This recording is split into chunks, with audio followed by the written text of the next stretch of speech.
بسم اللہ الرحمن الرحیم۔ میں ہوں آپ کا میزبان مفتی ثاقب علی۔ آج ہم ایک خصوصی سیشن فقہ کے نام پہ اور علم دین کے نام پہ شروع کرنے جا رہے ہیں، جو ہمارے خصوصی محترم بھائی انجینئر عمران صاحب اور اسی طرح ان کے باقی دوست جو انڈیا سے رہنے والے ہیں، جنہوں نے فرمائش کی تھی کہ ہمارے لیے کوئی چھوٹا سا علم دین کے حوالے سے ایک سلسلہ شروع کیا جائے، تو آج ہم وہی سلسلہ شروع کرنے جا رہے ہیں۔ اس کے سلسلے میں آج ہمارا پہلا درس جو ہے وہ صفائی کے متعلق ہے۔ دیکھیے، انسان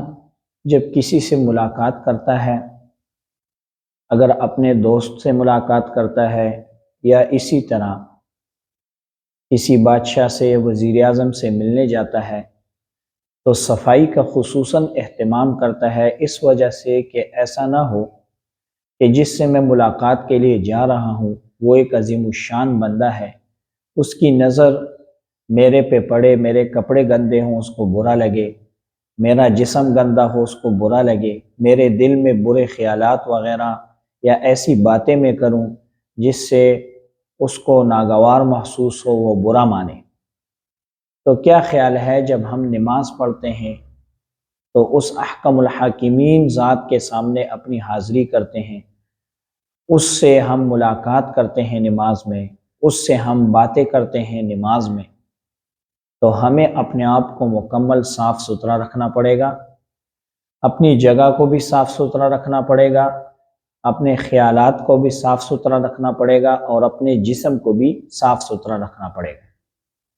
اس حوالے سے آج کے سیشن میں ہم صفائی کے متعلق بات کریں گے۔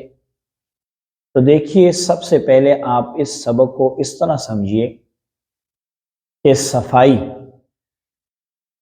صفائی کے حوالے سے ہمارے پاس کہ اپنے آپ کو صاف ستھرا رکھنا ہے، اس حوالے سے ہمارے پاس دو پہلو آگے آتے ہیں۔ ایک پہلو یعنی ناپاکی کی حالت اور دوسرا ناپاکی۔ دو پہلو ہمارے پاس سامنے آتے ہیں، ایک ناپاکی کی حالت اور دوسرے نمبر پر ناپاکی۔ دیکھیے، بعض اوقات آپ نے دیکھا ہوگا آپ کے کپڑوں پہ کوئی گندگی لگ جاتی ہے، پیشاب وغیرہ، خون وغیرہ لگ جاتا ہے، اسی طرح پاخانہ وغیرہ، اسی طرح بہت سی ایسی چیزیں ہیں جو گندگی کے زمرے میں آتی ہیں، آپ کے کپڑوں پہ لگ جاتی ہیں۔ اس کو بولتے ہیں ظاہری ناپاکی، یعنی جو ناپاکی، جو چیز، جو گندگی آپ کو اپنے آنکھوں سے نظر آ رہی ہے یا آپ اس کو محسوس کر رہے ہو، تو اس کو بولتے ہیں ظاہری ناپاکی۔ اور ایک ہوتی ہے ناپاکی کی حالت۔ ناپاکی کی حالت کا مطلب یہ ہے کہ ابھی ایک بندے نے پیشاب کیا، اپنے آپ کو صاف ستھرا کیا، مگر دیکھیے ابھی تک اس نے وضو نہیں کیا، تو وہ نماز نہیں پڑھ سکتا، وہ قرآن کریم اٹھا کر اس کی تلاوت نہیں کر سکتا، کیونکہ اس کی حالت ابھی ناپاک ہے، ابھی صاف نہیں ہوا۔ اس کو بولتے ہیں ناپاکی کی حالت۔ یا ایک بندہ ایسا ہے کہ وہ ابھی نیند سے اٹھا ہے، تو سونے سے انسان کا وضو ٹوٹ جاتا ہے، ابھی جب انسان کا وضو ٹوٹ گیا ہے تو وہ نماز نہیں پڑھ سکتا، وہ قرآن کریم اٹھا کر تلاوت نہیں کر سکتا جب تک وہ دوبارہ وضو نہیں کرے گا، تو ہم بولیں گے کہ یہ بندہ ناپاک ہے، یعنی ناپاکی کی حالت ہے۔ ظاہری تو کوئی ناپاکی ہمیں نظر نہیں آ رہی، مگر اس کی حالت شریعت نے ہمیں کہا ہے کہ یہ بندہ ناپاک ہے، نماز نہیں پڑھ سکتا۔ یا ایک بندہ دیکھیے بے ہوش ہو گیا ہے، ڈاکٹر نے اس کو ڈراپ وغیرہ یا اسی طرح کوئی انجیکشن وغیرہ لگایا جس کی وجہ سے وہ بے ہوش ہو گیا ہے، تو بے ہوشی کی وجہ سے بھی انسان کا وضو ٹوٹ جاتا ہے، ابھی اس حالت میں وہ نماز نہیں پڑھ سکتا کیونکہ ناپاکی کی حالت ہے۔ تو سب سے پہلے ہم نے یہ جانا کہ ایک ناپاکی کے دو پہلو ہمارے پاس ہوئے. ایک پہلو ظاہری ناپاکی جو ہمیں اپنے آنکھوں سے نظر آ رہی ہے، جیسے پیشاب وغیرہ، پاخانہ وغیرہ، خون وغیرہ، شراب وغیرہ،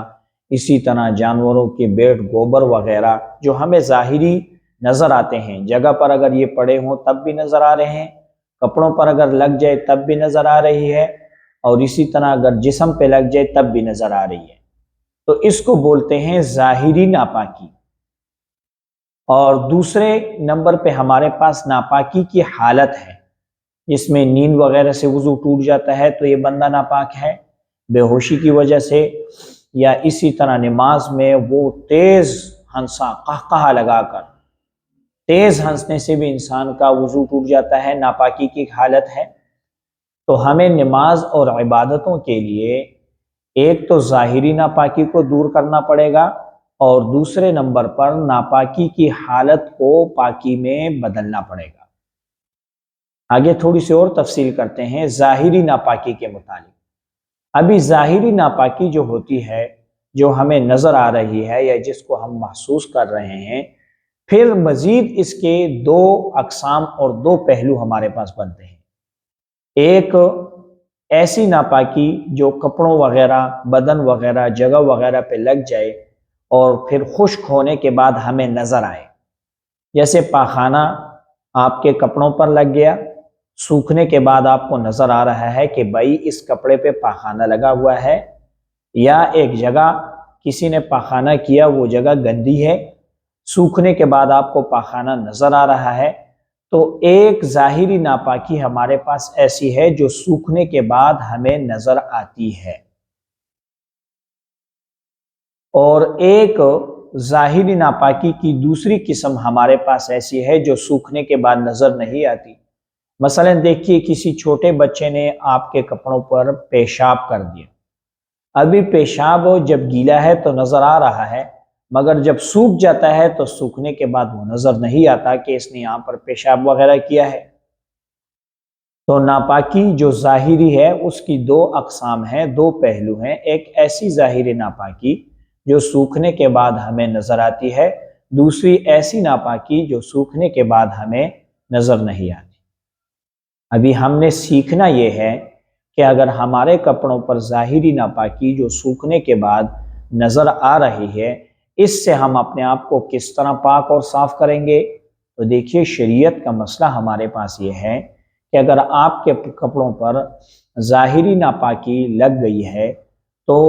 تب تک آپ کی نماز نہیں ہو سکتی، تب تک آپ عبادات نہیں کر سکتے جب تک آپ اپنے اس کپڑے سے مکمل طور پر اس ظاہری ناپاکی کو ہٹا نہ دیں.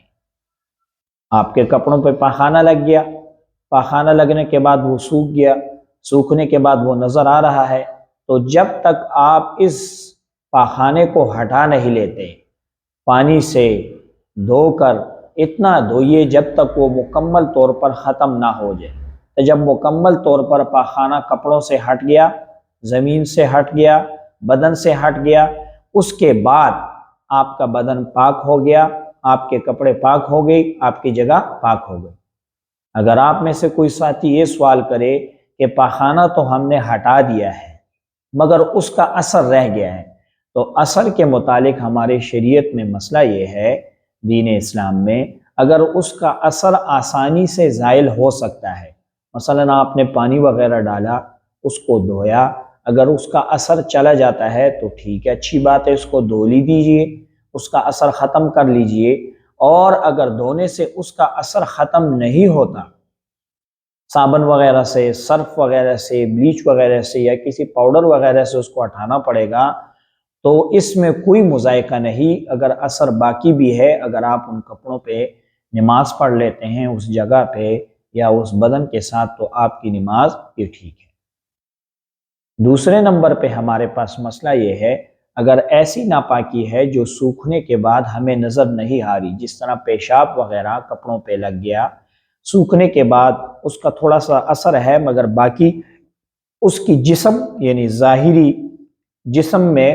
یعنی اس کی ایک مرئی شکل ہمیں نظر نہیں آ رہی، ٹھوس قسم کی ہمیں نظر نہیں آ رہی. تو اس کے متعلق ہم کیا کریں گے؟ بھائی اگر آپ کے کپڑوں پر پیشاب وغیرہ لگ گیا ہے، سوکھ گیا ہے، تو شریعت کا مسئلہ ہمارے پاس یہ ہے کہ آپ اس کپڑوں کو پانی سے دھوئیے، ایک مرتبہ دھوئیں گے، پھر اس کپڑے کو نچوڑ دیں گے، دوسری مرتبہ پھر دھوئیں گے، پھر کپڑے کو نچوڑ لیں گے، تیسری مرتبہ پھر دھوئیں گے، پھر کپڑے کو نچوڑ دیں گے۔ 3 مرتبہ دھونے سے اور تینوں مرتبہ نچوڑنے سے آپ کا وہ کپڑا پاک ہو گیا ہے، آپ اس میں نماز پڑھ سکتے ہیں، عبادات کر سکتے ہیں۔ ابھی اگر اس کا اثر رہ گیا ہے یا نہیں رہا، کوئی بات نہیں۔ اگر ایسی چیز کے متعلق آپ سوال کریں جو نچوڑی نہیں جا سکتی، مثلا بڑا قالین وغیرہ ہو گیا یا کسی اینٹ میں گندا پانی چلا گیا، تو اس کے متعلق کیا کریں گے؟ تو جو چیز نچوڑی جا سکتی ہے آپ نے اس کو اچھے طریقے سے نچوڑنا ہے، اور جو چیز نچوڑی نہیں جا سکتی تو آپ نے اس پہ اتنا پانی بہانا ہے کہ جو پیشاب اس میں سے سوکھ گیا ہے وہ مکمل طور سے اس سے باہر نکل جائے پانی سے، یعنی پانی بہانا ہے بہانا ہے بہانا ہے، تاکہ آپ کو یقین ہو جائے جو پیشاب اس کے اندر تھا وہ پانی کے ذریعے سے مکمل نکل گیا ہے، تو آپ کا کپڑا، بدن اور جسم وغیرہ پاک ہو گئے۔ یہ فقہ کے نام پہ ہم نے ایک سیریز شروع کی ہے، امید رب سے رکھتے ہیں کہ اس میں ہمارے آہستہ آہستہ نماز کے تمام مسائل، زکوٰۃ کے تمام مسائل، نکاح طلاق کے تمام مسائل اور خرید و فروخت کے تمام مسائل انشاءاللہ آہستہ آہستہ ایک ایک سیشن میں ہم اس کو کور کرتے جائیں گے۔ اس کے ساتھ میں نے اپنے بھائی انجینئر عمران بھائی کو یہ کہہ دیا ہے کہ گروپ بنا لیں اور گروپ میں اپنے ساتھیوں کو ایڈ کرتے جائیں۔ جو درس آج کا ہم نے دیا ہے، اگر اس کے متعلق ساتھیوں کو کوئی مسئلہ پیش آتا ہے تو وہ اس میں سوال کریں گے، انشاءاللہ ہم اس کا کوشش کریں گے جواب دینے کی۔ اور اسی طرح اگر کوئی مسئلہ ہو، مگر پہلے آپ کوشش کیجئے کہ سیشن کو سیکھیے، اور انشاءاللہ سیشن کے اختتام پر، یعنی جب ہمارا ایک موضوع ختم ہو جائے گا تو موضوع کے اختتام پہ ہم انشاءاللہ اپنے ان ساتھیوں سے آن لائن ایک ایسا سیشن کریں گے جس میں ہم ان کے متعلق مسائل پوچھیں گے کہ بھائی ہمارے ان ساتھیوں نے کتنے مسائل وہ سیکھے ہیں۔ آج تک کے لیے اجازت دیجیے، اللہ حافظ۔